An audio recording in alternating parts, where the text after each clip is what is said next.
Elle nous protège. Elle nous défend. Elle nous aide en temps de crise. Mais elle est en train d'être détruite de l'intérieur. Last year saw more Army suicides than any year on record. Jour Our son was just one of thousands of veterans that this country has lost to suicide.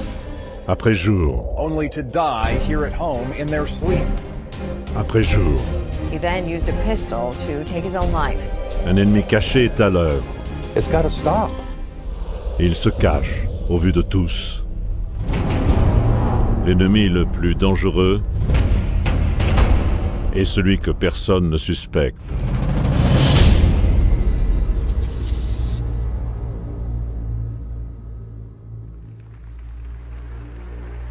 Le 18 juin 1940, le psychiatre et brigadier général John R. Reese présente, à la réunion annuelle du Conseil national d'hygiène mentale, un plan stratégique pour la psychiatrie. We must aim to make it permeate every educational activity in our national life.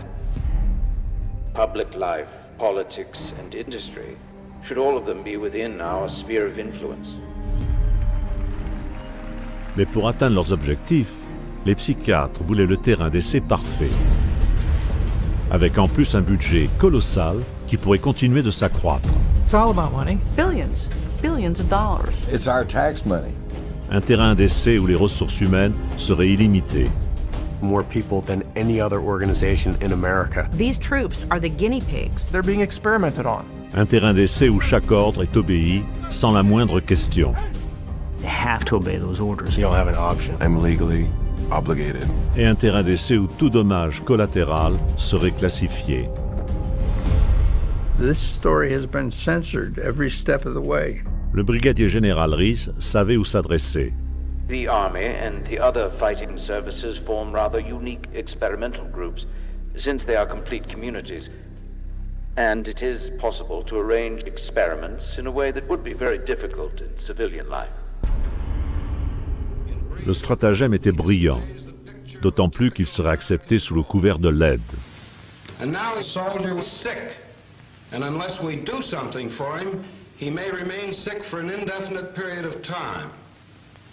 Gentlemen, you are not requested to treat these patients. You are directed to do so. Les psychiatres avaient beaucoup progressé. 20 ans plus tôt, on n'avait jamais entendu parler d'eux dans la vie militaire. It wasn't until World War I that they came out of the asylums and sort of worked their way into the military. And it was a very slow, very gradual insertion. Lente et graduelle parce qu'on ne faisait pas confiance aux psychiatres. Et pour de bonnes raisons. Le caractère non scientifique de leur traitement était connu. D'ailleurs, nombre de leurs procédures expérimentales seraient ultérieurement classées comme torture. One of the first uses of psychiatric treatment actually goes back to World War I when it was used on German soldiers who were deserting and trying to leave the front because of the horrors of the trench warfare on the Western Front. Le traitement était appelé thérapie de Kaufmann, du nom de son inventeur, mais il n'avait rien de thérapeutique. Le soldat traumatisé était connecté à un courant électrique dont l'intensité était systématiquement augmentée jusqu'à ce qu'il ne puisse plus le supporter. Simultanément, le praticien implantait des suggestions hypnotiques. Diese Kaufmann-Therapie wurde von den Psychiatern als Heiltherapie angewandt und eingeführt. Für die Soldaten war das alles andere als Heilung, weil es ja ein Schmerz war, der ihnen zugefügt wurde an den Gliedmaßen. Und so war wohl der wahre Grund, warum die Soldaten dann wieder an die Front gingen, nämlich, dass sie diese Schmerzen nicht mehr aushalten konnten und lieber sich in Kampfeinsatz wagten, als in der Klinik dauernd Schmerzen zu ertragen. Mais la douleur endurée par ces soldats n'a pas empêché les psychiatres de continuer leurs expériences pendant la Seconde Guerre mondiale. Et comme avant, ce n'était pas conçu pour aider leurs patients à surmonter les traumatismes de la guerre. Zum einen war man von Seiten der Wehrmedizin im Zweiten Weltkrieg bestrebt, den Patienten noch schneller, als dies im Ersten Weltkrieg gelungen war, wieder an die Front zurückzuschicken. Das war der erste und sozusagen das entscheidende Ziel, das die Kriegspsychiatrie im Zweiten Weltkrieg hatte. Dans le monde entier, des psychiatres se sont servis de la guerre pour expérimenter des traitements très hasardeux sur des soldats sans que ceux-ci puissent dire grand-chose. Certains subissaient des électrochocs, d'autres étaient mis dans le coma, et d'autres encore étaient bourrés de psychotropes puissants. À mesure qu'ils s'infiltraient plus profondément, les psychiatres ont commencé à jouer un rôle dans le recrutement, la formation, la discipline, le moral, et même à émettre des opinions concernant la sélection des officiers. Then Poole is an odd sort of man. In civilian life he was very badly adjusted, in the personal sense that is, he just couldn't mix, couldn't make friends.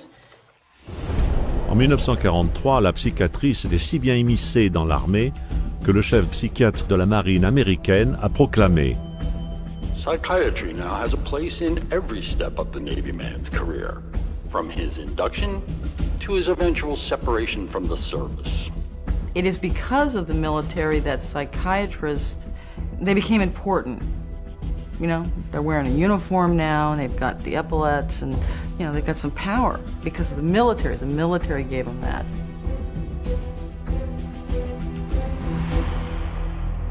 Le psychiatre en chef de l'armée américaine, brigadier général William Millinger, a même écrit un manuel qui énumérait les problèmes mentaux que les soldats, à son avis, pourraient avoir.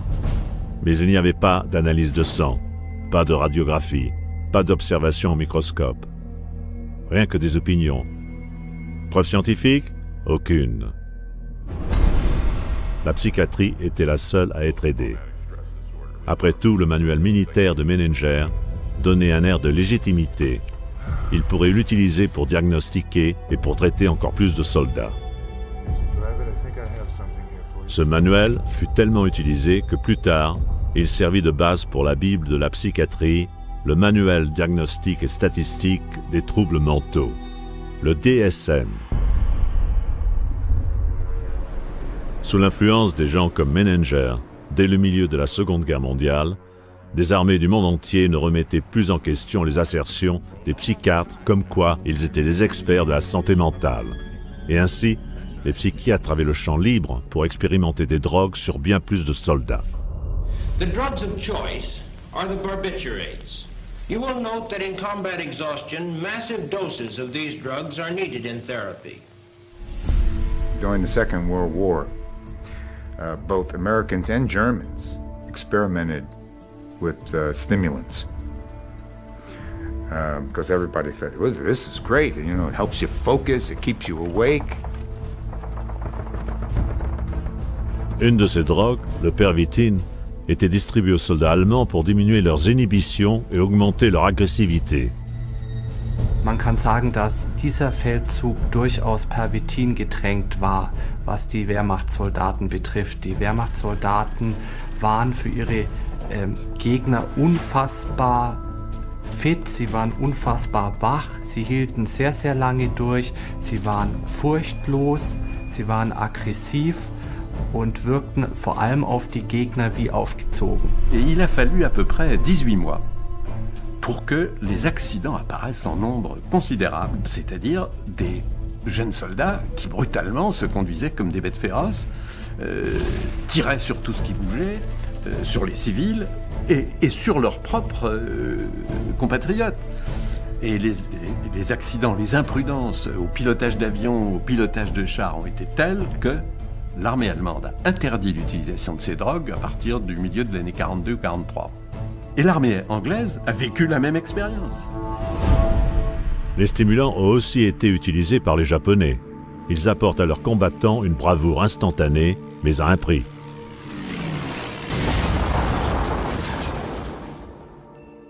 Le soldat que vous voyez ici est un pilote de torpille de la Seconde Guerre mondiale.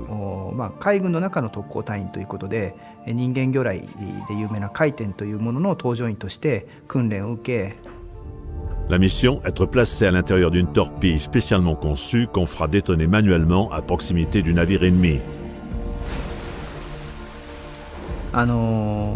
海軍の中ではね、とにかく先行艇部隊、先行艇による特攻を、とにかく成功させるためにということで海軍ぐるみでっていうかね、でもってとにかく搭乗員たちにアンフェタミンを投与させて作戦行動を成功させるということがもう行われてたということですね。Bien qu'il ait survécu à la guerre, la vie de cet homme fut ruinée. で実際に私の叔父も、帰ってきて、復員してきてからそういった形で今度メタンフェタミンヒロポン中毒になってで今度ヒロポンが禁止されたわけですよね。今度は何になってかもうアルコールもう本当にアルコールはひどかったです。私も叔父がおばにね本当に暴力を振るうシーンっていうのは何度も見てますしだから彼自身も実際に、自殺を3度図って。Des années 50 aux années 70, les psychiatres dans des pays comme la Grande-Bretagne, les États-Unis et l'URSS ont continué d'utiliser leur armée comme terrain d'essai pour tout un arsenal de nouveaux traitements expérimentaux. Les psychiatres militaires américains se sont servis de soldats pour expérimenter le LSD. The squad, composed of volunteers for the test, responded like well-trained soldiers, immediately and without question. The squad, all except the drill sergeant, now drugged with LSD. After a few minutes, the men found it difficult to obey orders. Même s'ils connaissaient les dangers de cette drogue, les psychiatres britanniques ont continué de tester le LSD sur des commandos de la marine. Unknown to the troops, the drug was added to the water on the second day. At 11:40, the first effects of the drug make their appearance. The men no longer take cover, they relax and begin to giggle. 70 minutes after the administration of the drug, with one man climbing a tree, the troop commander gives up, saying, "I cannot do anything about this. I cannot control the men and I can take no action myself. I am wiped out as an attacking force." Dieu seul sait ce que les psychiatres soviétiques donnaient à leurs soldats. В советской армии я служил поваром. И обычно перед обедом приходил доктор, врач, и давал нам пакетик, чтобы мы сыпанули в борщ или там в кашу и размешали. Но мы обычно говорили, что это такое. Это нормально, это витамины. Но что это такое, я не знаю. Тем более, что мы, повара, обычно свою долю вынимали из котла до того, как приходил доктор. Au fil du temps, les psychiatres ont continué de donner aux soldats des psychotropes pour des usages qui n'avaient jamais été étudiés ou approuvés. Ce fut une longue et continuelle expérimentation. In the Falklands campaign, air crew were given uppers and downers so that their flight duty rotas could be maximized. We've gotten reports that the Gulf War II pilots do take amphetamines, they do take dexedrine, and that at the nighttime they're given Ambien to bring them down so they can sleep. So they're continuously on this up and down kind of scenario. Certainly in the Iraq, Afghanistan wars, psychiatry has played a huge role, huge. La psychiatrie est maintenant acceptée dans les armées du monde entier. On nous dit de faire confiance aux psychiatres, qu'ils sont les autorités. Un seul problème, les choses ne se sont pas améliorées. Elles n'ont fait qu'empirer.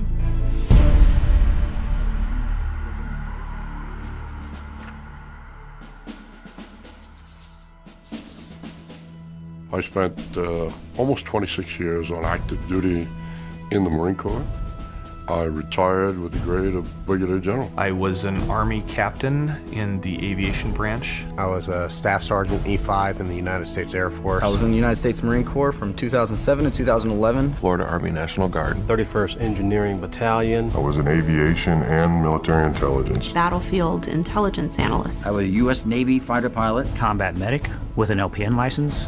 So my nomenclature would be a 68 Whiskey Mike 6. I got out as a sergeant, non-commissioned officer, this past March. I didn't see the emergence of psychiatry in the Army up until I suffered my own injury. And then it was like, it was a flood. It was a flood of doctors and it was a flood of meds. Il y a autant de stress pour le soldat d'aujourd'hui que dans le passé. Les heures sont longues, les missions épuisantes, la séparation des êtres aimés dure longtemps. Et quand les problèmes mentaux et émotionnels surgissent, leur réalité ne fait aucun doute. Mais où qu'ils s'adressent pour de l'aide, les soldats d'aujourd'hui finissent souvent dans les mains d'un psychiatre. You can go to a chaplain, and a chaplain is just somebody that you can talk to.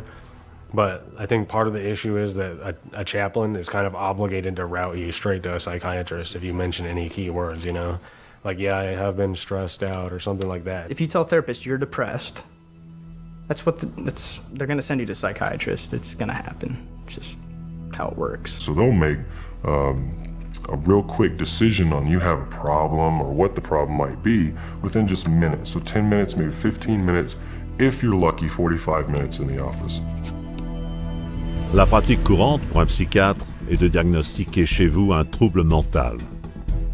Il vous dira que vous souffrez d'un déséquilibre chimique dans le cerveau, bien qu'il n'ait pas fait d'analyse pour le prouver.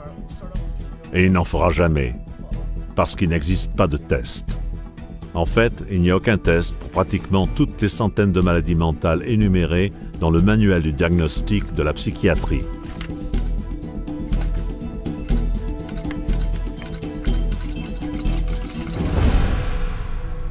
Psychiatry, especially, has no objective means of making any diagnosis.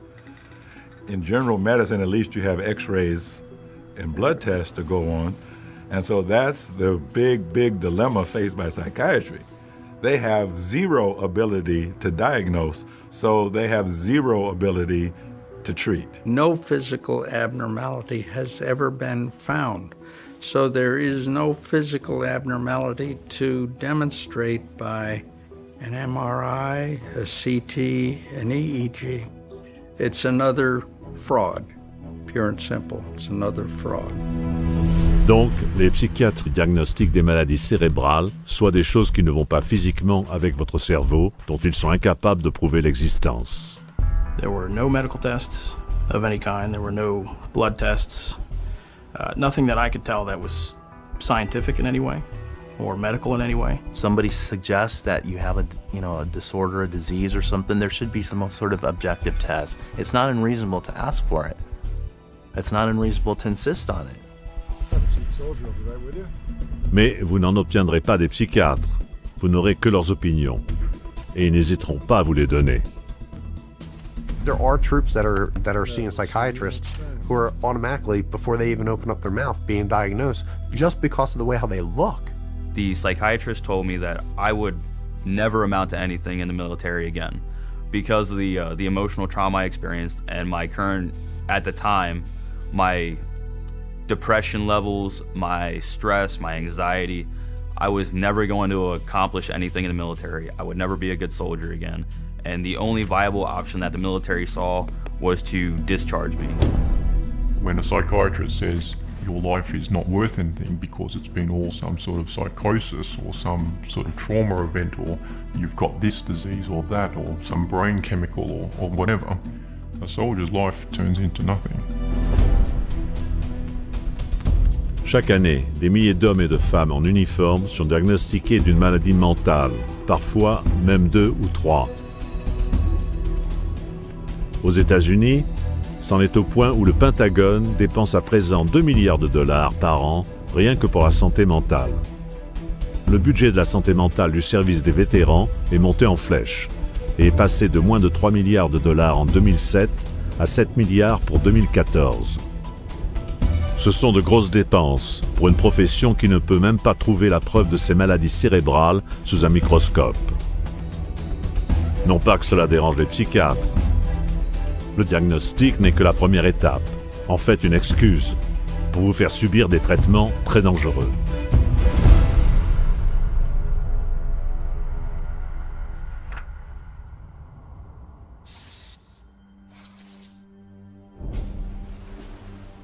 joined the Navy when I was 17, and I was medically discharged, I should say, from the SEAL teams. I served my country with America's best in a time of war, and I had the honor of leading them. But I did lose, my swim buddy, which is the guy you go through SEAL training with. And that gave me a survivor's guilt that I can't begin to describe. And, I make it through combat in multiple firefights and nothing. I got blown up by an IED, it broke my neck, and I didn't know it at the time. But I lived with that for like 5 years, make it through all of that.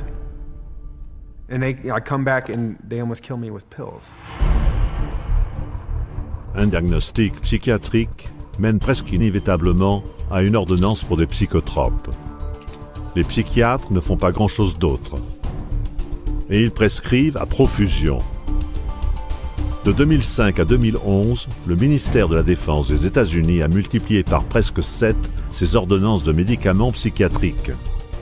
C'est 30 fois plus rapide que pour les civils. Mais l'insistance sur les psychotropes ne touche pas moins les vétérans. We get this guy from the Veterans, I think the Veterans Administration or something like that.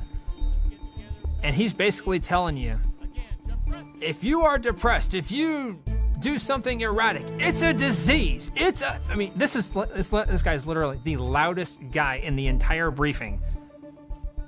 Very just in your face about it. And he's just basically saying, if you're doing anything other than what you normally do, you have a disease and you need to be put on the system, you need drugs. We can control it with medication. And then right after that, they're gonna get prescribed whatever drug the psychiatrist seems fit rather than just being able to talk to somebody. No therapy, no lifestyle change.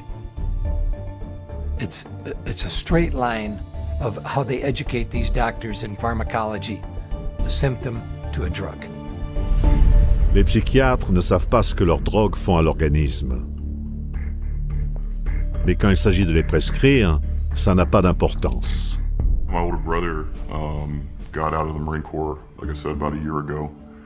And when he went to the VA hospital to make his disability claim and talk to him, he told him that he had trouble sleeping.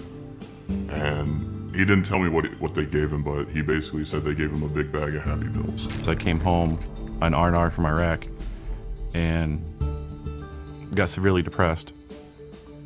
And they went and told me to go see Don-based psychologist, which then they prescribed me meds.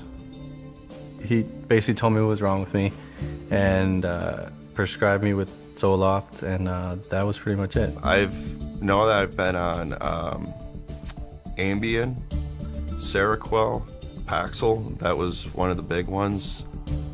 A very dangerous drug that I just think is very harmful called Abilify. It kind of puts whatever meds you're on steroids. Wellbutrin, Zoloft, modafinil, methylphenidate, trazodone, Prazosin, and Ambien. Starts out with Dexedrine, Vibrid, Dalmane, Citalopram, Thorazine, Citalopram, Prozac, and effects are at the same time. Stelazine, Zoloft, Compazine, Seroquel, Cogentin, Abilify, Nodular, Wellbutrin, IV Amitol, Depakote, Artane, Xanax, Halperidol or Haldol, Klonopin, Diazepam, Adderall, and Librium. 5 milligrams to 300. 300 milligrams. 1,200 milligrams of lithium a day. Most individuals who would be given these drugs have no clue what the drug is, really, or what it can do to the mind, really. They just don't know. So it's a blind date. And and sometimes it turns out to be kind of an ugly one. La surmédication au sein de l'armée bat tous les records, en particulier aux États-Unis. Au total, dans les 10 dernières années, le gouvernement américain a dépensé plus de 4,5 milliards de dollars en médicaments pour les soldats et les anciens combattants. En fait, en 2011, le Pentagone a dépensé plus d'argent en pilules, en injections et en vaccins qu'en Black Hawks, qu'en tank Abrams, qu'en avions de transport Hercule C-130 et qu'en missiles Patriot réunis. The use of both psychiatry and psychotropic drugs has just ballooned in the U.S. military. Every soldier that I've talked to, every time they've seen a psychiatrist, they would prescribe them some kind of psychotropic drug right off the bat. I would say 60 to 70% of the soldiers we saw in our center were on medication. Let me give you an example. I was on a committee, a scholarship committee for veterans at a college, and they invited the VA psychiatrist to come in to give a talk about post-traumatic stress disorder. But at the very end, I raised my hand, I said, how many of your veterans that you see do you medicate? And initially he tried to skirt the answer. He said, I see the most difficult. And I said, we all see the most difficult. How many do you medicate? 98%. It's criminal. Et c'est guère mieux dans le reste du monde.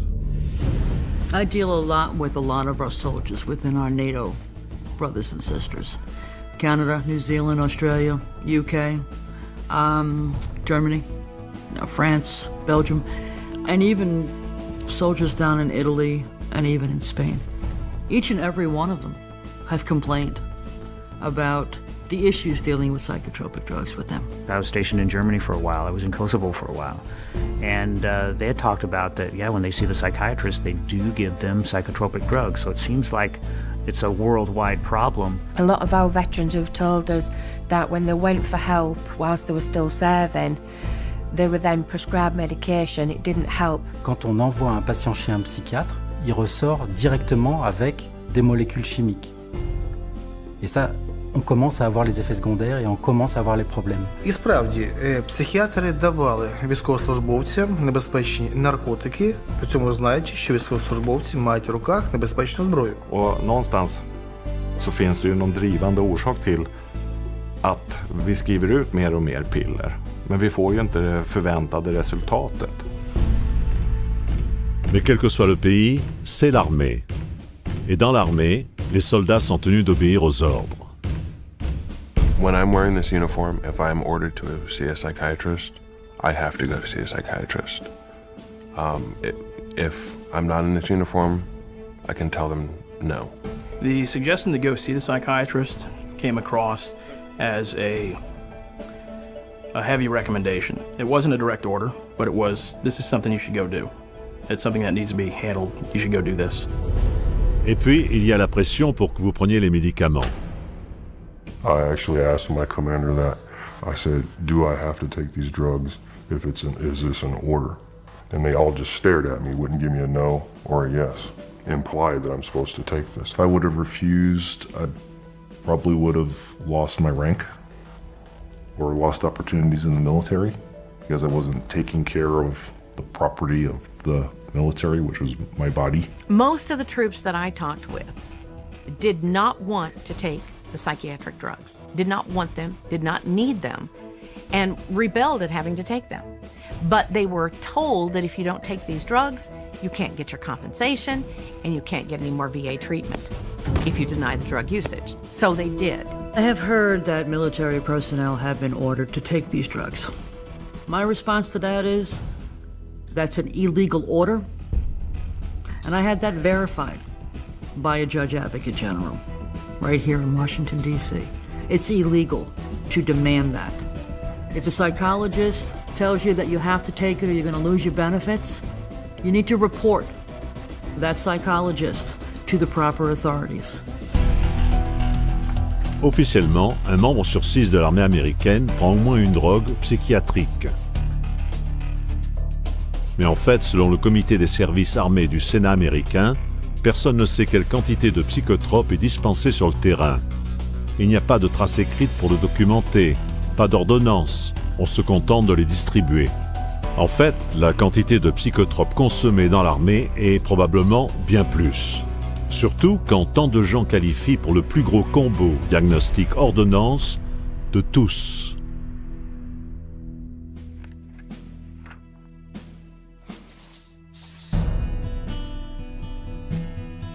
I was in the Army, and when I got out, I was corporal. And then I went back as a contractor for the Department of the Army. My original purpose was definitely get involved, serve my country, and then pursue it from that point forward. I personally had been deployed to Iraq for just about a year, and having gone back to Europe, I was having trouble sleeping, and having some issues just adjusting back to this, different lifestyle after having been shot at, nearly blown to pieces, so many times to this. Now I can just go down the road and get a pizza. And one of my officers recommended I go see a psychiatrist. Within 10 minutes it was, so you're probably bipolar, most likely ADD, and PTSD. Les effets manifestes du stress au combat ont été mentionnés par d'anciens auteurs comme Homère et Hérodote. En français, on l'a associé au mal du pays. Les Allemands l'appelaient Heimweh. En Espagne, c'était Estar roto.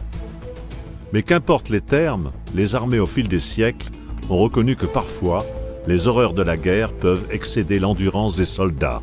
C'était considéré comme une réaction nerveuse et un aspect du combat.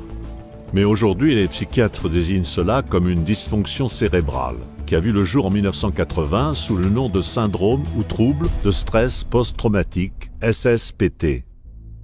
This war isn't any different than any other than guys coming back with shell shock, battle fatigue or combat fatigue. And now they're calling it post-traumatic stress disorder. It's been around forever. Et comme leurs autres troubles, ça n'a pas été découvert par le biais d'analyses scientifiques. Des psychiatres ont fait pression pour que ce soit inclus dans le manuel diagnostique et statistique de la psychiatrie, et cela a été approuvé par vote. Littéralement, par un vote.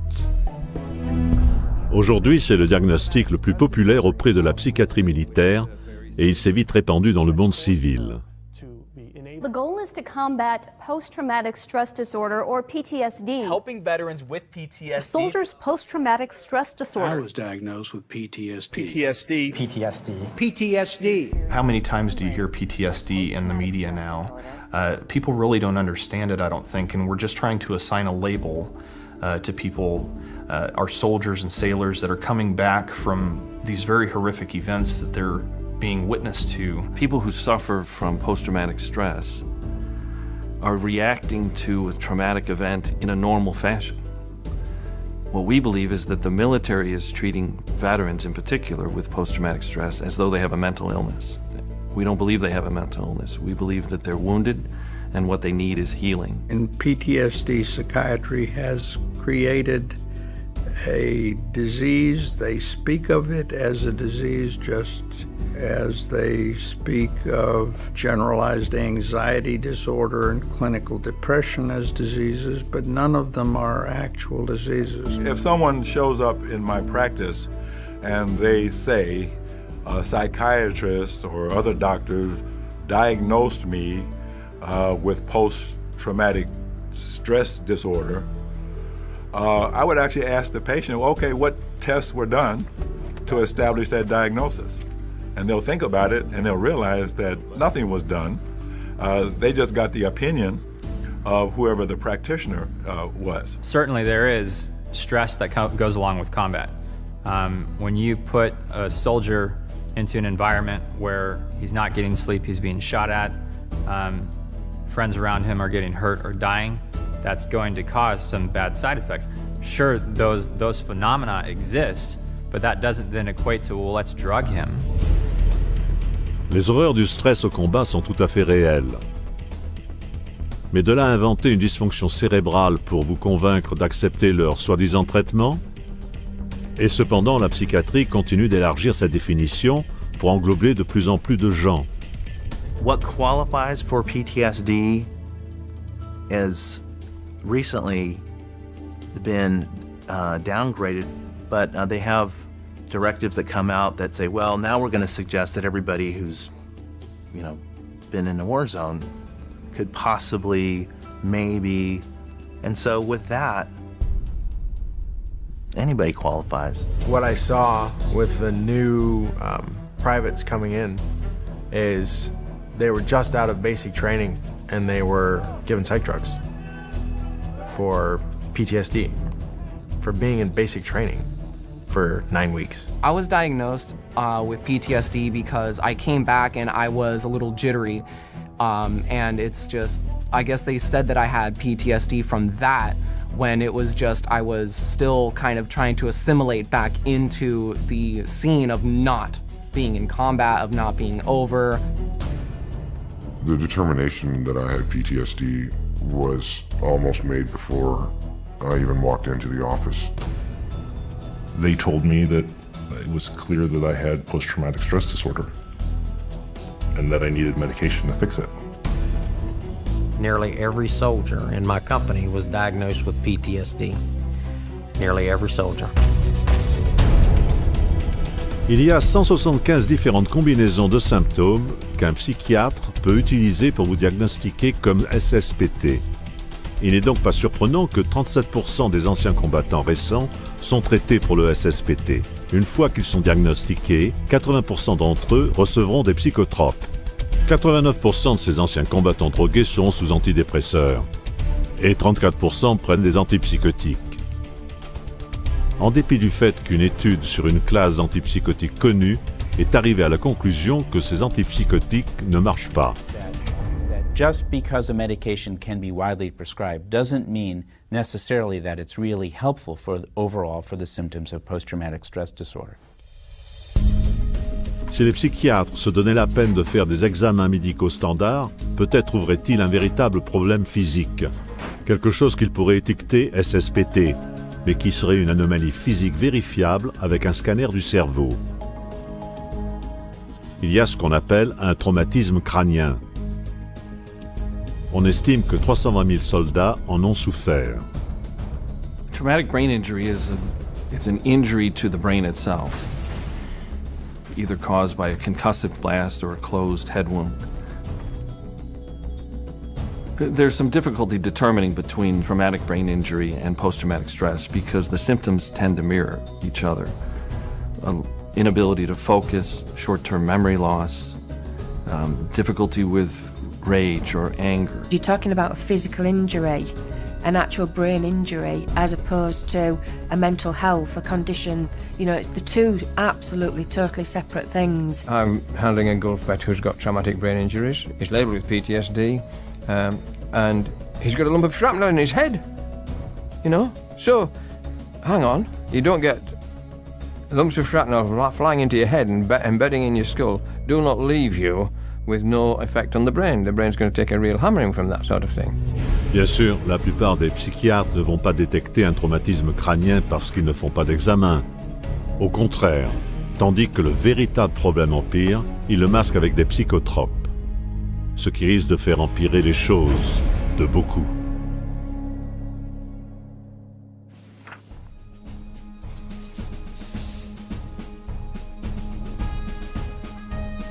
I think my main goal why I joined the military was, the first thing is to get money for college. And then all my friends were going in and they were having a blast with it, and I just really wanted to do something with my life and not just stay here in a small town and not do anything. I served in 2 branches of the military. I served in the Marine Corps and also the Army, and got out as a specialist also at E4. When I was in the Marine Corps, I never went and saw a psychologist, but when I was in the Army, they told me I had to go see one. At that point, he diagnosed me with PTSD and prescribed me Prozac and Wellbutrin in Iraq, still carrying a weapon, still in the combat zone. The psychologist said that my anxiety and depression, everything, like stuff like that, should actually go away. And actually it did not, it got worse. Les exigences de la vie de soldat sont nombreuses. On vous entraîne à être alerte, décisif, concentré et en excellentes conditions physiques et mentales. C'est essentiel. Mais les psychotropes peuvent vous rendre inefficace au combat. Les psychiatres le savent, mais prétendent quand même qu'ils sont thérapeutiques. Voici la réalité. All psychiatric meds are mind-altering drugs.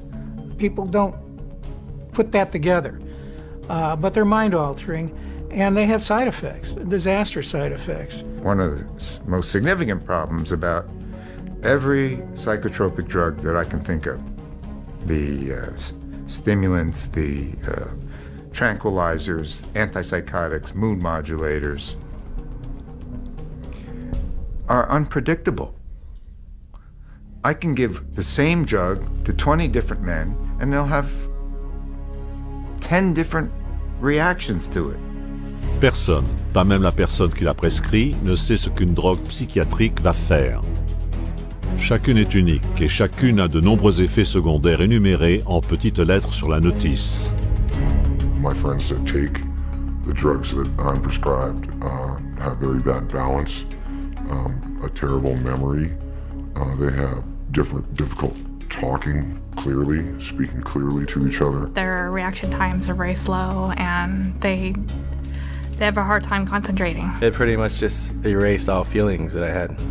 So I was just there. A lack of motivation, really. I just stopped caring. I was constantly demotivated, very worn down all the time. I was constantly sleepy, like not tired, just sleepy. I could stop doing something and instantly fall asleep. 1 minute you can be on patrol, next minute you'd be asleep. That's what those pills do to you. They make you tired. I would get headaches, but it's not like a normal headache. It would be like sharp pains just zapping through my head. My anxiety level was through the roof. I had heart problems.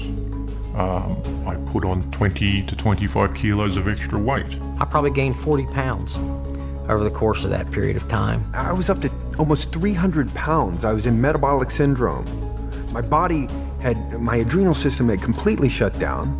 My muscles had seemingly turned to water, and I could not lose weight for anything. I can't ever think of anybody who's ever said, I feel better. This has helped me. I can't honestly think of anybody who's ever said that to me. And I've seen and talked to a lot of veterans in my time. These are supposed to be the finest, most elite soldiers, physical combat machines, and they're being given something that's harming them, that's destroying not only their body physically, but also their minds mentally.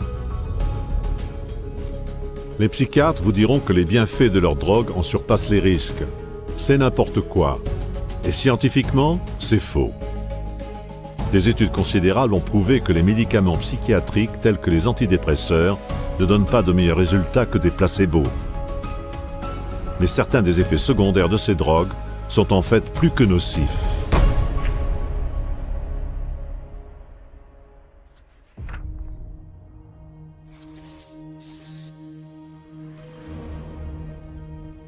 Si les effets secondaires des psychotropes sont terribles, le plus étrange est encore ceci. Selon les rapports, ils ne guérissent rien. Alors que font-ils ? Ils altèrent le comportement en étouffant sentiments et sensations. Non seulement cela empêche la personne de démêler la situation, mais cela la rend insensible au monde qui l'entoure. Cela a un nom, la dépersonnalisation. I've had patients who've been given very large doses of psychoactive drugs over a period of about a year and basically destroyed their sense of self. They don't care almost about anything. You could go up to someone and start yelling at them, and if they're on the large enough cocktail, they won't do anything. They become almost drones. So they're literally lobotomizing our soldiers with these drugs. I'm sorry. I'm just being very direct and honest with my experience of over 200 injured warriors. It's almost like being in a mental hospital with lobotomized patients. I'm sorry. It's just awful. Et la dépersonnalisation devient particulièrement dangereuse quand le médicament crée un autre effet secondaire courant.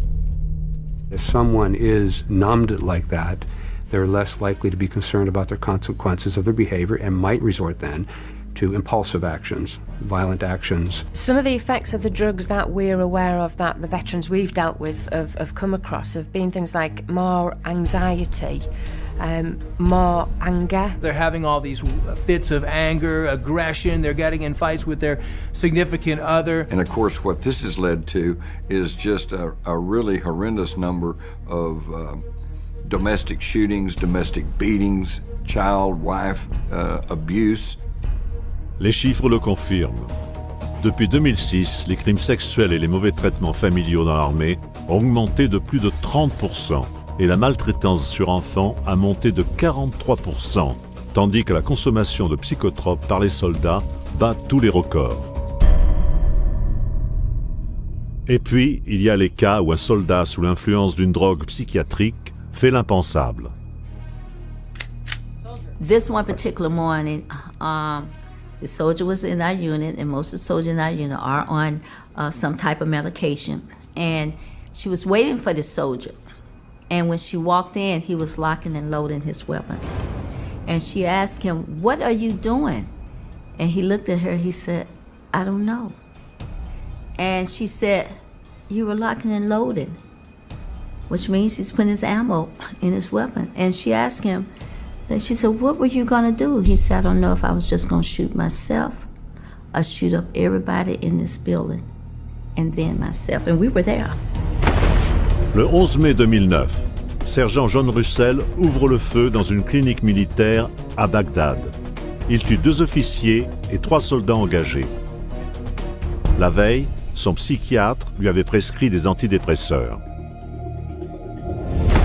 Le 11 mars 2012, dans un village isolé en Afghanistan, sergent-chef Robert Bells tue 16 personnes. 9 d'entre elles étaient des enfants. Avant son accès de folie meurtrière, Bells avait reniflé du Valium, un médicament psychiatrique, et bu de l'alcool. Le 16 septembre 2013, Aaron Alexis, ancien réserviste de la marine, amène un fusil à la Navy Yard de Washington où il tue 12 personnes de sang-froid. Selon les rapports, on avait prescrit à Alexis l'antidépresseur Trazodone. He talked about it. He said he went to the VA and they would give him some medicine. Il y en a beaucoup d'autres qui sont passés par les mains des professionnels de la santé mentale, juste avant de commettre des actes de violence atroces. Le soldat de première classe, David Lawrence, a assassiné un commandant du Taliban dans sa cellule alors qu'il était sous Zoloft et Trazodone. Terence Tyler, un ancien membre du corps des marines, a tué 2 collègues, puis s'est tué lui-même dans un supermarché. On lui avait diagnostiqué une dépression majeure et il prenait du Prozac. Et Eddie Ray Ralph a assassiné un SEAL décoré de la marine. Il était sorti d'un hôpital psychiatrique 4 jours plus tôt où on l'avait traité pour le SSPT. Drugs and weapons do not mix. Okay, it's a recipe for disaster all by itself. They're seeing things different. Their mind has been altered. Their brain has been altered. Their judgment and reasoning is not what it would have been without these medications. It's the mind that makes the decision of when to shoot and what to shoot. It's the mind. If you alter the mind and you imbalance the mind, which is what psychiatric drugs do, you change the results of who or what gets shot on the battlefield or at home after the battle is over. Les psychotropes ne poussent pas seulement les soldats à la violence. Selon les rapports, ils amènent des gens de tous les milieux à se livrer à des tueries dans nos foyers, au travail, dans des écoles. Il y a aussi la question de savoir ce qu'ils risquent de s'infliger à eux-mêmes.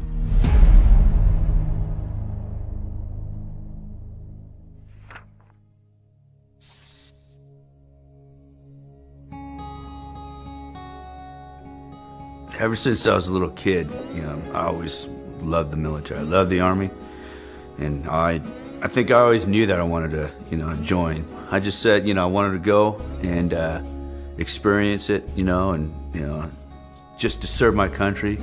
And then I went to the recruiter station. I said I want to jump out of airplanes and ride motorcycles. And right then they said, "We got a job for you," But I did it, and it was good. It was right after combat. So, I started getting these dreams and flashbacks and all that stuff, and then, kind of like big anxiety and all that stuff. And And I went to my doc, and they said, "Yeah, we got to get you some meds," and they gave me them, and that was it. You first start taking it, you feel great. Whoa, and then it just it's like you get immune to it, and then let's take a higher dose. Let's take a higher dose. In my experience, I didn't see anything helping at all. I felt like it was making everything worse. I gained how many, 40 pounds. Taking the meds. We looked it up, and that one med, I don't remember what it was called, but it said it acted like you had 1,500 calories every pill you took, and I had to take it 3 times a day. If he missed a dose, then the whole family would know, the whole house would be kind of on edge because you couldn't talk to him. He would snap. You take your meds, and you can just start feeling it going down, and then you're just like, bam, and you're a zombie, It almost seemed like he just didn't care about life anymore. He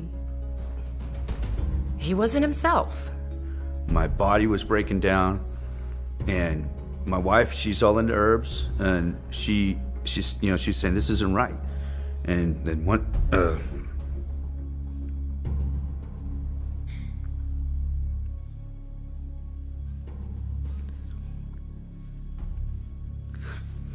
yeah, I was all fucking drunk, and the meds, just taking that shit, and I just said, fuck it, I'm done. And I took my pistol and fucking put it in my mouth, and she opened up the door. I fucking took it, and I said, I was like, fuck it. I said, we gotta fucking do something, and this shit just didn't work, and I had to literally grab the weapon away from him because it probably would have happened. That's why I said, fuck it, I'm stopping. I'm stopping taking all this shit. It's killing me. It's gonna kill me. It's gonna kill my wife.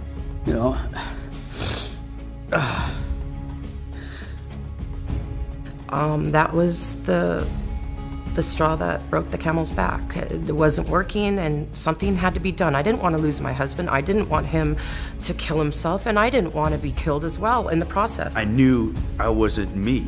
It was the drug that was doing it, and I knew I had to change, or I'd be dead, and that's why I changed it.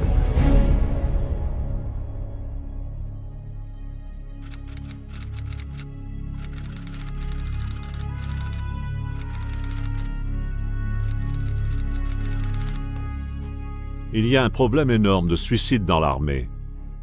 Depuis 2002, le taux a presque doublé dans l'armée américaine.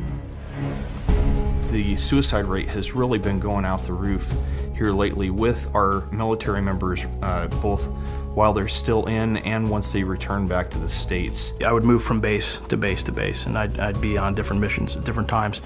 And one minute I'm on a base and I'm having lunch, and I'm being asked, hey, did you hear about those 3 guys, those 3 soldiers who committed suicide? It was a black eye on Fort Bliss. Soldiers were dying left and right. Preventable deaths, we're talking suicides, we're talking about these soldiers getting in their cars or motorcycles going 150 miles an hour and hitting a median. Family violence, it really spiraled out of control.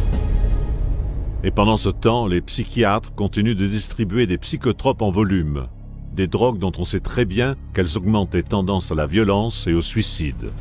My psychiatrist at the time had issued me a recommended gabapentin, and I took one, and I think within 30 minutes I had thoughts of suicide. They started me on a really low dose to build it in my system, but even the low dose, I was still feeling side effects of suicide, depression, anxiety. I did notice that there was a lot of times that I thought, that it would just be better to be dead than to keep living like that. And I look back on it now, and I do realize that it was the meds. Oui, il peut y avoir d'autres raisons de se suicider dans l'armée d'aujourd'hui. autres que des drogues psychiatriques. Mais il serait stupide de ne pas tenir compte de l'influence des psychotropes. Allez demander aux soldats sur le terrain. I was military police, actively working as a police officer on the military installation. And in 1 week, I went to about 8 or 9 suicide attempts where the person either overdosed or, said that he was gonna kill himself, something like that. And 1 for 1, every single person was on psychiatric drugs. Because of my role as a criminal investigator, I didn't witness the soldiers while they were taking psychiatric drugs. All I got to see was after the suicide or after the death, and then the reports come out. We'd get called pretty often to investigate.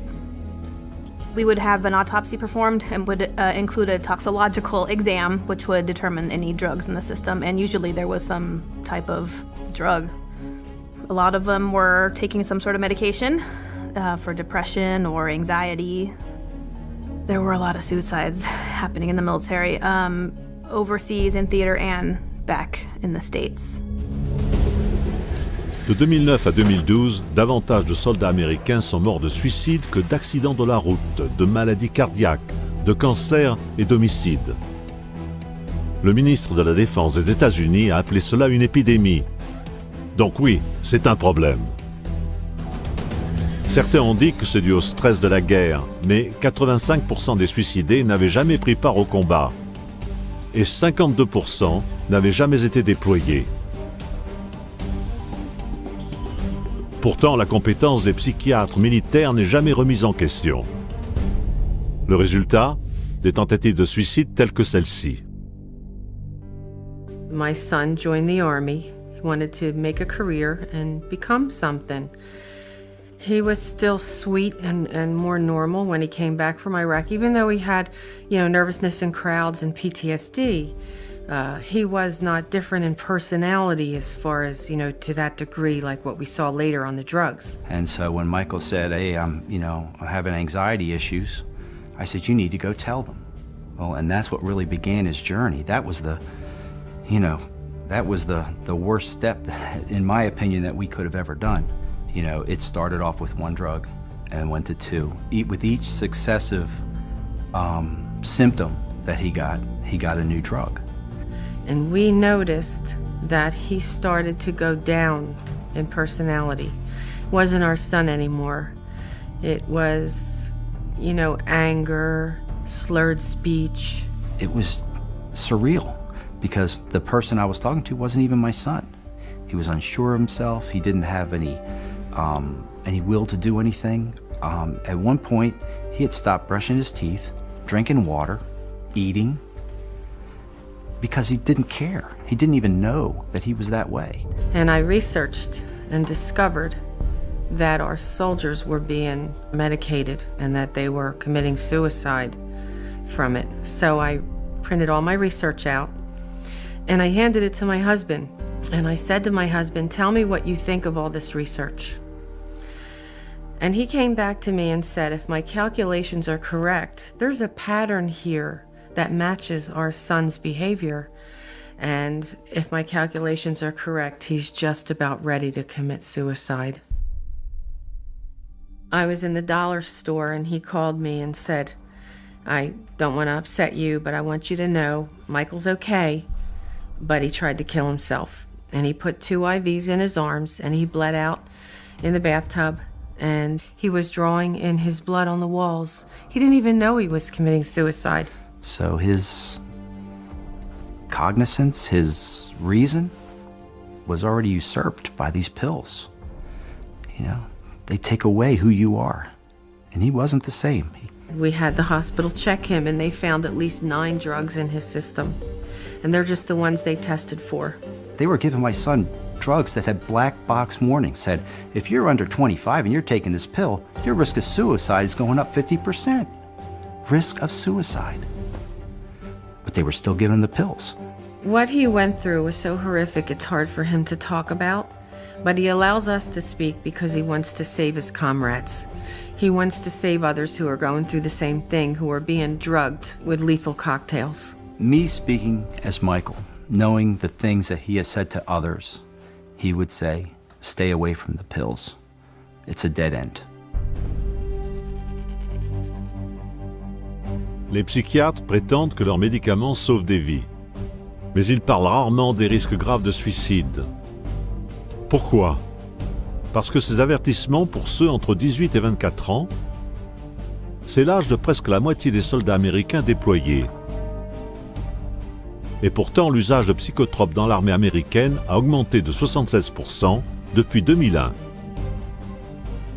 Cela inclut les antidépresseurs que les psychiatres distribuent aux soldats pour prévenir le suicide. There's no evidence that drugging stops suicide. The reason I'm saying this is because it is alleged that if somebody is suicidal, you should medicate them. Except there's no evidence that medicating somebody who's suicidal is going to prevent suicide. There's substantial evidence that many drugs actually promote suicide. And last year, within the DoD, there were 349 suicides among military personnel. That's almost one a day, literally one a day. C'est plus de suicides que de morts au combat. Et l'armée se fait beaucoup de soucis. In fact, in 2009, Fort Campbell, Kentucky was actually closed down by the base commander for a time because they were having just an inordinate number of suicides. Suicides on Fort Campbell have to stop now. The last I heard, the VA was getting close to 450 calls a day to their suicide hotline, which they set up years ago to handle the amount of veterans that have suicidal thoughts on a daily basis. 450 calls a day. Ce problème a eu un retentissement considérable au sein du gouvernement.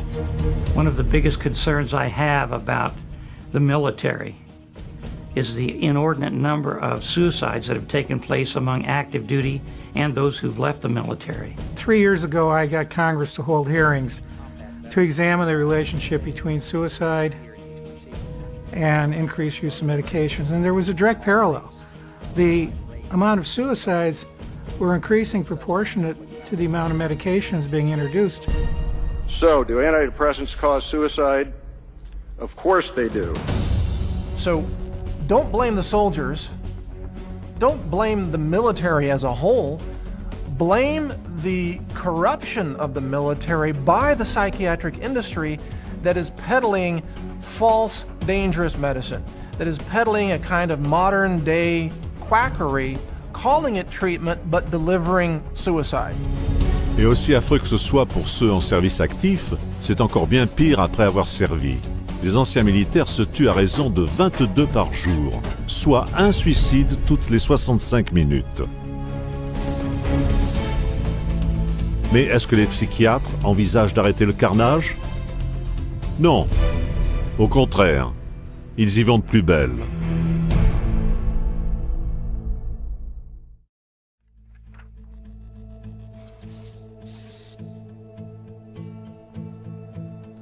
I was a very highly functioning non-commissioned officer. I was a platoon sergeant at the time. I was kind of always being groomed for that next rank. I was getting sent to the right schools, had the support of my chain of command. Things were going really good. After I witnessed this traumatic event on my last deployment in Iraq, that's when the medications really started coming.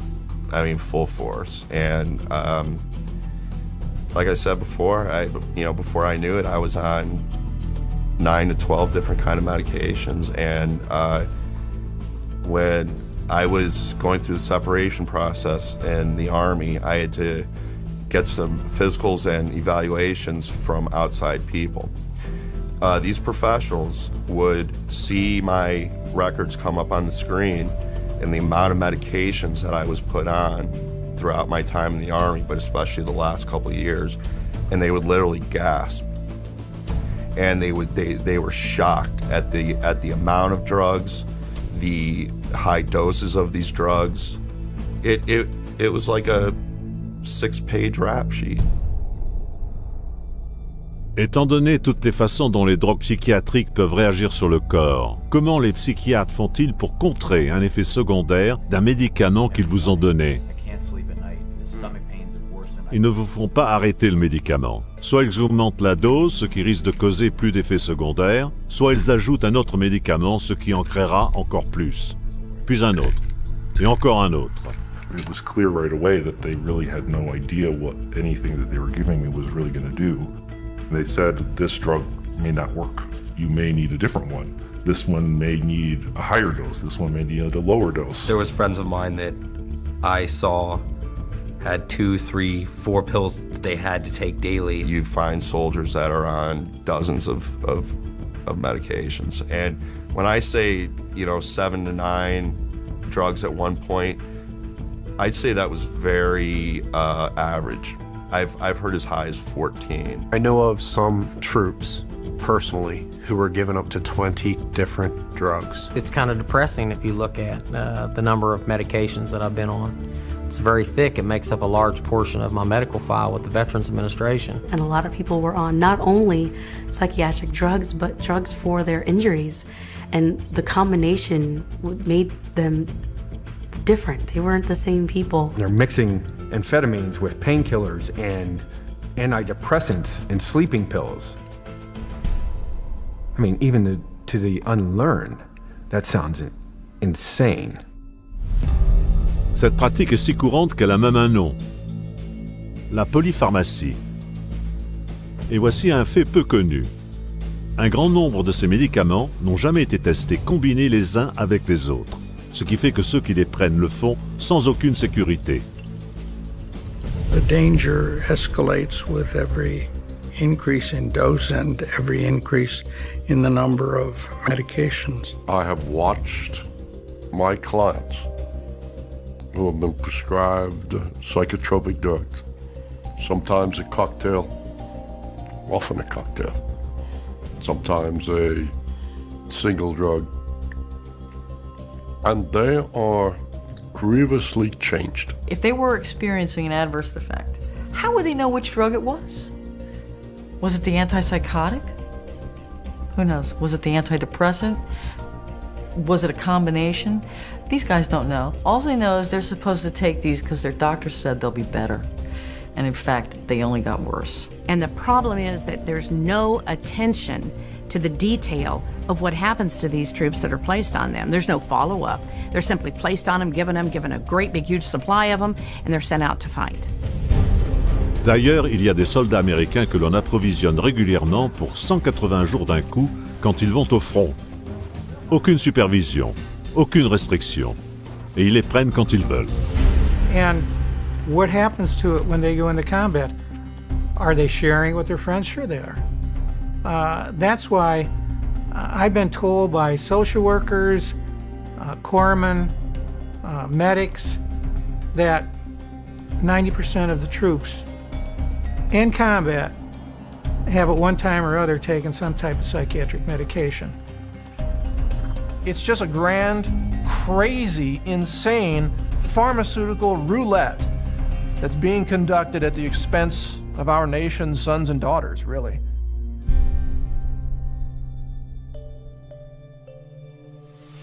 My husband never did drugs, nothing, never did anything. And I dated him 5 years before I married him.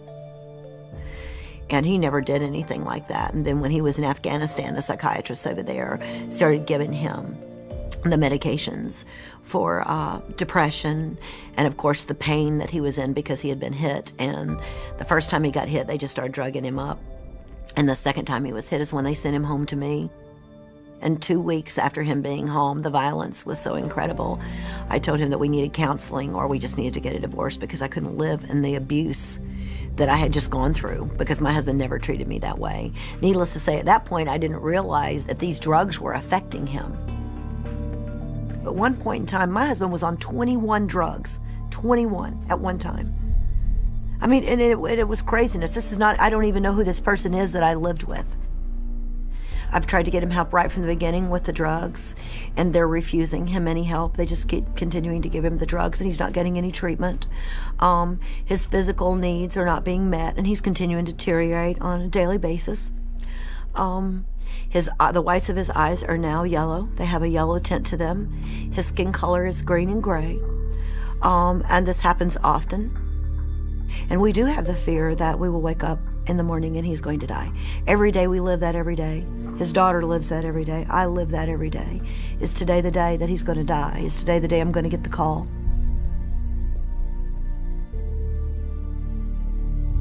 They need to give me my husband's life back, is what they need to do. They need to take him off the drugs so that he can think. He can't think. He doesn't know. Ce qui est affreux, c'est qu'en réalité, il est très difficile d'arrêter de prendre ces drogues. Et 2 semaines peuvent suffire pour devenir dépendant de certaines d'entre elles. Now we have soldiers coming back from the battlefield and they're addicted to psychotropic medications and they have a detox reaction back in civilian life and they begin to exhibit the side effects for which they were being pre-medicated. So they become depressed, they become suicidal. Not only is it dangerous to be on these drugs, it's also very dangerous to come off of them. In fact, in many cases, the suicides happen immediately after someone stops taking an antidepressant drug. So if you do that, make sure you do it in a way where you have medical supervision and you have a support system in place so you can get off of those drugs safely. Essayer de se sevrer soi-même des médicaments psy, surtout d'un coup, est très dangereux à cause des effets horribles que vous risquez de sentir. I have an anxiety, I'm perspiring, I just don't know what to do. Les psychiatres vous diront que c'est votre maladie mentale qui revient et qu'il vous faut reprendre vos médicaments. Ce n'est pas vrai. C'est le manque. Tout comme pour un narcotique.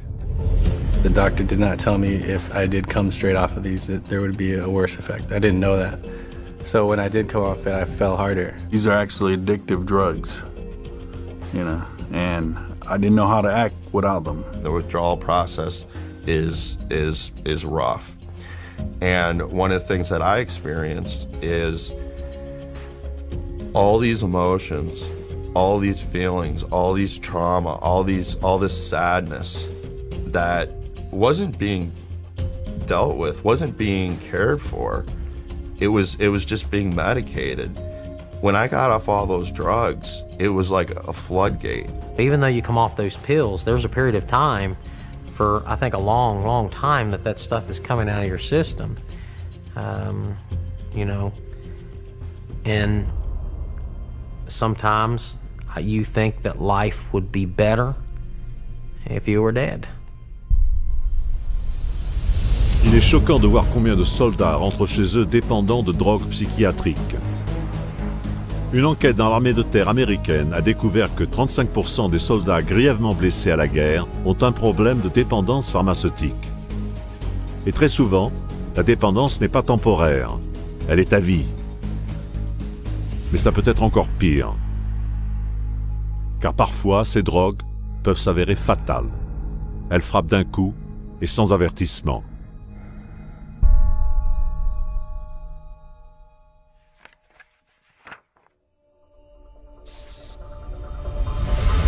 Gunnery Sergeant Chris Bacchus survived the assault on Baghdad, a deployment to Afghanistan, and a second tour in Iraq. What specifically killed your brother? He died because he mixed narcotic drugs. Whenever he had an issue with them, they would increase either the dosage or the potency of the individual pill. A bomb couldn't kill this Marine, but a bottle did. Chris Bacchus avait dans son système 2 antidépresseurs, 2 opiacés et le médicament anti-anxiété Ativan. Au total, 27 ordonnances ont été trouvées sur les lieux du décès, la plupart récentes.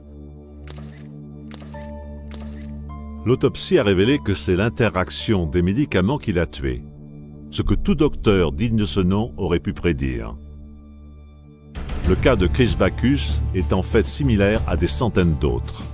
À 700 km de là, Stan et Shirley White célébraient le retour sain et sauf de leur fils, caporal du corps des marines, Andrew White, revenu à 23 ans de la zone de combat.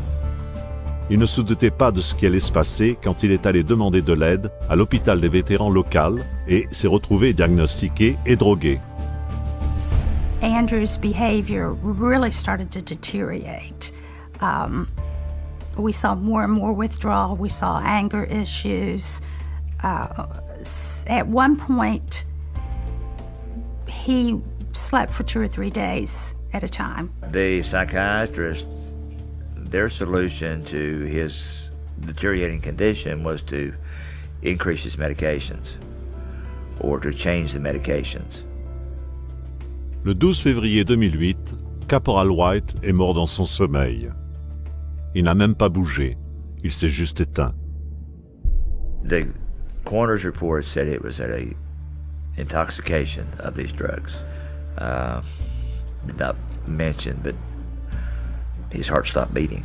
Andrew being 23, being very healthy, not having any major issues, you shouldn't die in bed. Il était l'un des 4 anciens militaires, tous de 20 et quelques années, trouvés morts dans leur lit en Virginie de l'Ouest, à seulement quelques mois les uns des autres. Il a fallu une enquête obstinée par un neurologue de San Diego pour en découvrir la raison. I tried to understand how they could have died, what the mode, the mechanism of death could have been. And these dead in an undisturbed bed were cardiac. Suddenly the heart stops for some reason. Suivant chaque piste, il a découvert que chacun d'eux avait eu un diagnostic du SSPT et tous prenaient le même cocktail de psychotropes. Came across literature on the antipsychotics, and they said that the antipsychotics have a particular danger. They can stop the heart suddenly. And here these veterans, all 3 were on a combination of drugs which can cause or lead to sudden cardiac death. Might this not be the tip of an iceberg? Might there be others? And to make a long story short, that list grew to 250, 300, and today it is 351 probable cardiac deaths. The risk of sudden cardiac death makes those drugs truly unfit for human consumption, and yet they're being used like jelly beans in the military. Yeah, we're watching me here, Devil Dog. Un autre de ces soldats morts d'un arrêt cardiaque est le caporal Chad Oligschlager, à 21 ans. Are you getting that?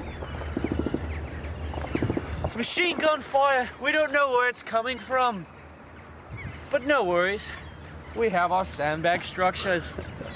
Carry on. Chad was hilarious. You know, super smart. Super smart. He was a lot of fun. You know, he played sports, you know, all of that, like any normal kid was, outdoors all the time. He was willing to make friends and talk to everybody. So that's kind of, you know, what caught my eye in the beginning as well. So he was just fun to be around. This Native American has no comment. Well, he told me the reason why he wanted to join the military was that if he went, then maybe his children wouldn't have to go. He really felt like it was his duty as a citizen to participate. When he came back, we realized he was different. He had asked his commander that, you know, he wanted to seek counseling. He needed some help because he was having problems dealing with what he had done over there and what he saw on that first tour. All right, the reason I'm down here and not up there is because as soon as the IED went off, we were talking about a possible trigger man. We don't know where they are because we never know where they are. Just all kind of saw like, okay, they're gonna give you some medication. You're gonna, you know, see a psychiatrist for a little bit, talk it out, things will get better. We were so naive. When he was on the drugs, he seemed like he was just doped up all the time. He was disoriented. It literally turned him into a walking zombie. I mean, after he would take that, and you know, and he was real adamant about making sure he took his medication on time. It just felt like the medication made him forget what he was doing, made him forget some things that had happened in the past. We'd be talking about stories and he wouldn't believe what I was telling him. And he'd take Seroquel and then 10 minutes later be going back to his pill bottle and say, well, I gotta take my medication. And it's like, you just took it. He wasn't in control, I felt like, in the end. He just really didn't know what he was doing. He wasn't going to work when he was supposed to. He said he would just sleep in his room. We're gonna pause for a second due to malfunctions and technical difficulties. I got the knock on the door at 11 o'clock at night. But when I heard the knock on the door, I knew what it was. They had found Chad. And my thought was, okay, great, where is he? Where's his little shit? I hadn't heard from him. And he said that he was at the barracks. I said, okay, is something wrong? Can I go see him? And he said that they found him in his room, that he was dead on the floor. They didn't know how long he'd been there, that he was already gone, and I couldn't see him. I couldn't even get on base. All I could think of was that he was alone in that room by himself, that he was supposed to be safe. It was harder for us because we always expected, if he's in the military, he's in the Marines, we kind of expected that if he were to die, he was going to die when he was out on deployment. He was going to die, killed in action, something. We didn't expect him to come home and die. I had a doctor at Texas A&M University read the autopsy and then said that the levels of the meds in there were not excessive. They were in line with what was prescribed. Nothing was out of range of dosage, but they looked at it and they said, how come he's taking, 7 of them? It's a lot. And the doctor looked right at me and said, they killed him. I blame the psychiatrists and I blame the doctors for prescribing those pills. Those are the ones that never checked up on him and let him walk out with all the other pills. Didn't take any of the pills away, just kept giving him more pills. And they're the ones. Good morning, and hoorah.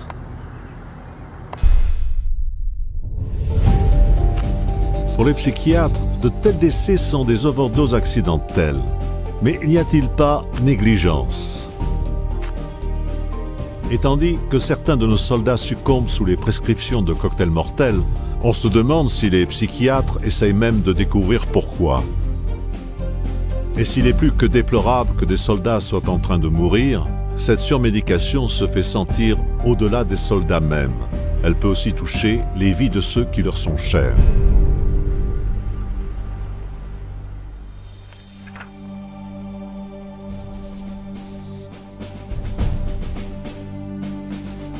I was with the 101st Airborne Division.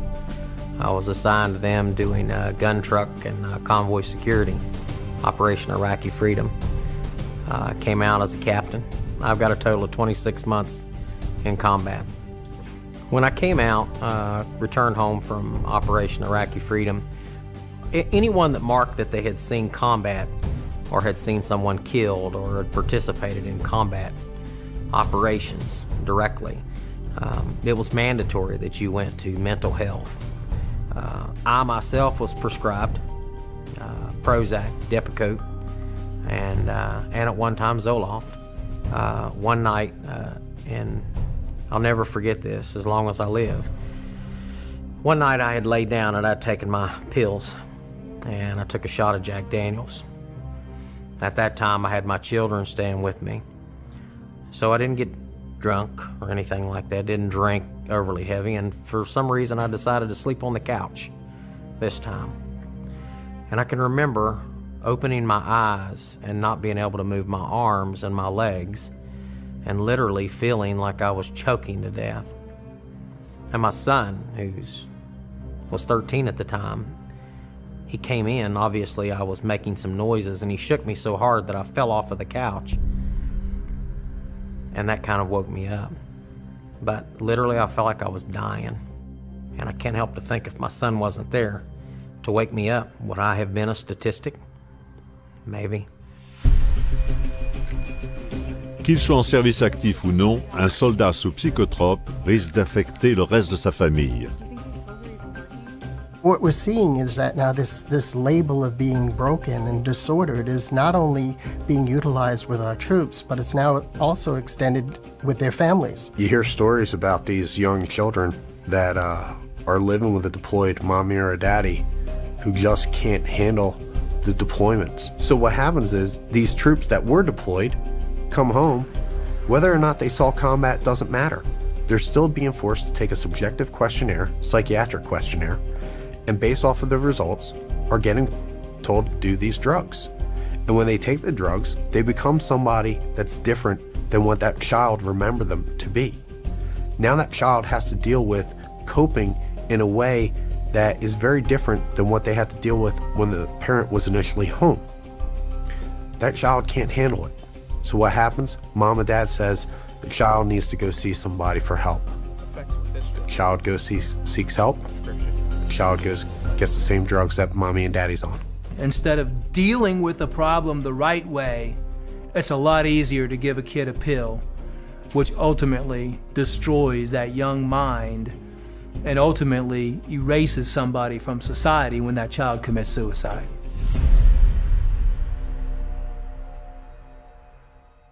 My youngest son, Daniel, was a very funny, a little prankster with lots of friends in the neighborhood. He was loved by his teachers at school. We would go out fishing or hunting or just playing around out in the woods. So were able to spend quite a bit of time together whenever I wasn't gone on training or deployment for the Army. Daniel began having trouble sleeping very shortly after he left, and he was worried that his dad wouldn't come home. He was worried that his dad was going to get killed. And we saw the psychiatrist for 10 or 15 minutes, and he prescribed something to help him sleep, and also Celexa. Well, when she started telling me about the medications, I was very concerned. Overall, it seemed to me that, the situation was continuing to progress and he was just getting worse. My husband came home from Iraq 3 months early because of my concerns. I was very concerned at the personality change to becoming much more withdrawn and sad and depressed. He was having some bizarre behavior. He began cutting himself at school, and he began having hallucinations. Well, he never had any of those behaviors before being put on the drugs. We were all here at the house. He was out of our sight for 10 or 15 minutes, and he had snuck in and went and he'd gone into his room, and I sent James to go find Daniel to help me in the yard. And he did. No, what was your emergency? We need an ambulance. What's going on? My little brother hung himself. Okay, what's his name? Daniel Raidens. My mom is performing CPR right now. Okay, let me transfer you. Don't He was an innocent little boy who was just worried about his dad, who prayed every night that his dad would be safe, and that his dad would come home, and that angels would protect him. But there wasn't anybody to protect my son. Psychiatry in the military took our youngest son from us and ruined our family. Les enfants représentent une cible énorme pour les psychiatres. 1 900 000 d'entre eux ont un parent dans l'armée et 1 million d'entre eux ont un parent en déploiement. Et quand vous êtes un gosse qui se fait du souci pour papa ou maman, vous devenez la proie idéale. The numbers of children who have been put on drugs within the military TRICARE system is astounding. You know, it's just exploding. So it has an effect, a ripple effect on the entire family unit. Now, today, we're finding out outpatient psychiatric treatment for children of deployed active duty service members has reached an all-time high at 2 million visits. How many drugs are these children being forced to take now? Quel que soit le chiffre, il est énorme. D'après une étude parue dans le journal de l'Académie de la psychiatrie pour enfants et adolescents, 91% de tous les enfants qui voient un psychiatre pour enfants en ressortent avec un psychotrope. Est-ce vraiment ce que nous voulons pour nos enfants? On se demande pourquoi, avec tous ces échecs, les psychiatres continuent de prescrire de tels traitements aux gens, de les rendre dépendants, de provoquer de la violence et parfois des suicides. C'est pour la raison la plus sordide qui soit.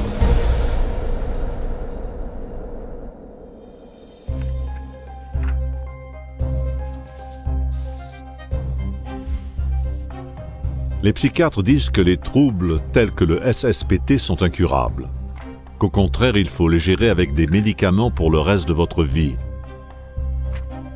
Ce n'est pas de la bonne médecine, mais ça rapporte gros.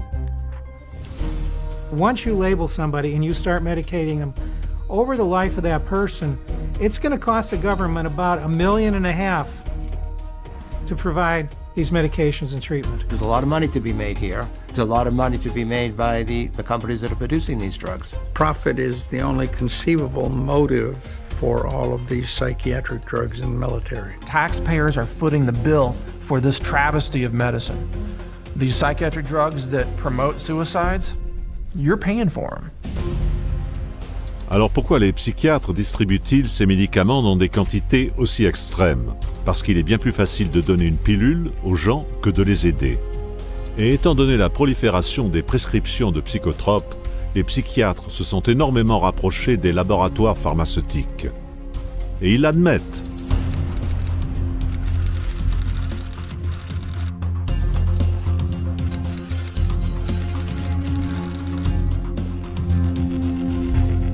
Malheureusement, où que vous regardiez, vous trouvez des conflits d'intérêts d'ordre financier. Prenez Matthew Friedman, un psychiatre et directeur général du Centre national du service des vétérans pour le SSPT. Non seulement Friedman a été payé par 3 différents laboratoires pharmaceutiques comme orateur, mais il fait aussi partie des conseils scientifiques consultatifs des laboratoires qui fabriquent Paxil et Zoloft. Et oh surprise! Il se trouve que ce sont les 2 seuls psychotropes approuvés par le gouvernement américain pour traiter le SSPT. Autre exemple, Dr Elspeth Cameron Ritchie, qui jusqu'à récemment était la psychiatre la plus haut placée dans l'armée américaine, a décrit l'antipsychotique Seroquel comme étant très utile pour le traitement de l'anxiété et de cauchemars liés au combat. Non seulement Seroquel n'est pas approuvé pour cet usage, mais il est lié à des arrêts cardiaques soudains. Les soldats l'appellent Serokill, kill voulant dire tuer. Dans les rues, c'est baby héroïne. La même année, Ritchie était la vedette d'un webcast financé en partie par le fabricant de Seroquel, dans lequel elle vantait l'utilisation de médicaments psychiatriques sur le champ de bataille. Of course, I'm a psychiatrist, so I tend to think of psychiatric medications, and we treat soldiers with medications, with cognitive behavioral therapy, and other sophisticated treatments on the battlefield. Enfin, il y a le psychiatre et ancien brigadier général Stephen Xenakis. Quand il était dans l'armée, il faisait pression pour augmenter la fréquence des actions de dépistage parmi les soldats. Aujourd'hui, l'armée fait passer des tests de dépistage à son personnel jusqu'à 5 fois, ce qui inclut un dépistage obligatoire quand on revient d'un déploiement et un suivi 6 mois plus tard. Et derrière ces tests de dépistage, les conflits d'intérêts abondent. La mise au point d'un questionnaire recommandé par le médecin en chef de l'armée a été financée par Pfizer, le fabricant de l'antidépresseur Zoloft. Un autre programme de dépistage pour les militaires et leurs familles est administré par un groupe qui reçoit des millions de dollars de 8 laboratoires pharmaceutiques différents. Xenakis, quant à lui, s'est recyclé. Il est en passe de se faire des millions en tant que PDG d'une société qui vend un dispositif pour scanner le cerveau, et son plan est de s'en servir pour diagnostiquer le SSPT. Bref, en psychiatrie, une des grosses motivations, c'est l'argent, apparemment pas l'aide. Et pourtant, sans réformer ce système défectueux, le service des vétérans américains a récemment embauché 1600 travailleurs de la santé mentale, rien que pour pourvoir aux problèmes que la profession a elle-même aggravés. If all we're doing when we get more mental health professionals is more of the same thing, but then it's a fool's errand. Et envers le soldat qui s'est engagé par sens du devoir et a servi avec honneur, cela équivaut à une chose, trahir sa confiance. One of the things I have the benefit of really is getting thousands of emails a week, whether it's from veterans or other people suffering from pharmaceutical damage. It's specifically veterans these days. We see an increase. We see people calling out and saying they feel betrayed. They are very proud to serve, fight for their countries, protect, the people back home, their loved ones. And I think all they ask for is to come home and be treated fairly, given answers and looked after.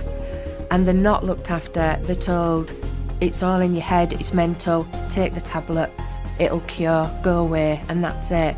And I think that is betrayal. For a word to use for those people is an understatement. It's the deepest betrayal of a human being to kill them while claiming you're treating them, to call it medicine and deliver death.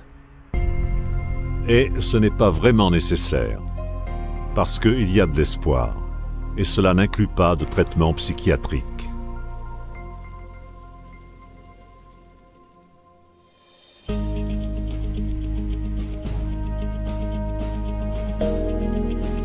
Regardez autour de vous, et vous trouverez un monde saturé de psychiatrie. Mais il y a des solutions sans danger et efficaces, et on peut les trouver. The main word for soldiers, and not only soldiers, but anybody suffering from any type of so-called mental illness, is that there's hope. That there's hope out there, there's solutions out there, things are available for you to get your life back, to not have suicidal thoughts, to not end your life, and it does not include psychiatric drugs. There is a way to solve this. It's to get rid of the drugs and start treating soldiers like human beings, not lab rats. That's the solution. The vets who get over their war wounds do it on their own, do it with friends, do it with colleagues, do it in support groups. They're doing it separate and distinct from the medical interventions. If you talk to lads, when they get together, they help one another, they support one another. They are aware of fellow feeling, fellow understanding. Psychiatrists, by having the opportunity to disrupt that process by using drugs, can often disrupt it rather than support it. A soldier does need help. He needs care and love and friendship and, whatever else is going to make him feel better personally, but he does not need psychotropic drugs.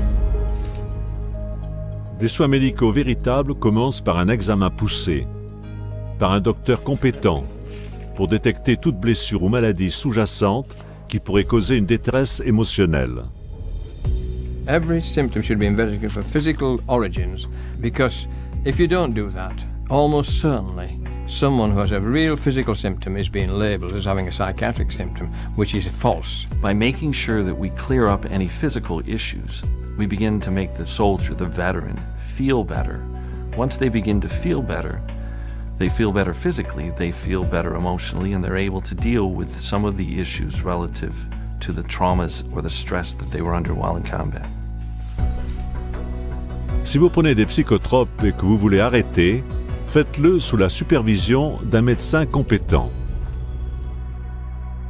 Getting off the drugs is one of the best things that I've done, and because it's helped me out. It helped me be back being Mike Mezem, and it really saved my life. It's transformed my life, but at the same time, it's also made me look real hard at the damage that those drugs were doing me while I was on. And it was that type of incident that catalyzed my resolve to aborting the system that I was in and moving forward with a non-pharmaceutical approach, which has been phenomenally successful for me.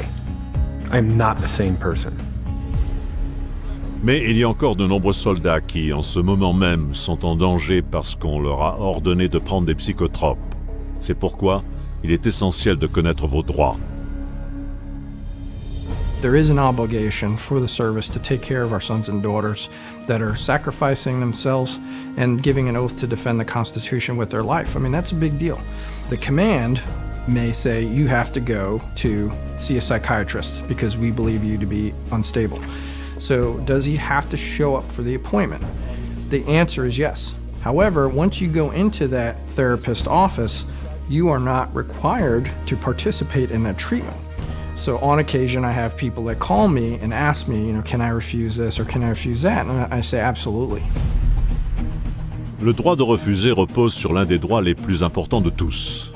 Il s'agit du consentement éclairé. Cela veut dire que vous avez le droit d'être informé à l'avance de tous les risques et bénéfices du traitement psychiatrique proposé, de toute alternative et de la possibilité d'aucun traitement du tout. Do active duty and military have a right to informed consent? Absolutely. But these soldiers, sailors, Marines are not informed as to all of the consequences of these medications, because if you were truly informed as to the consequences of taking these drugs, would you really take them?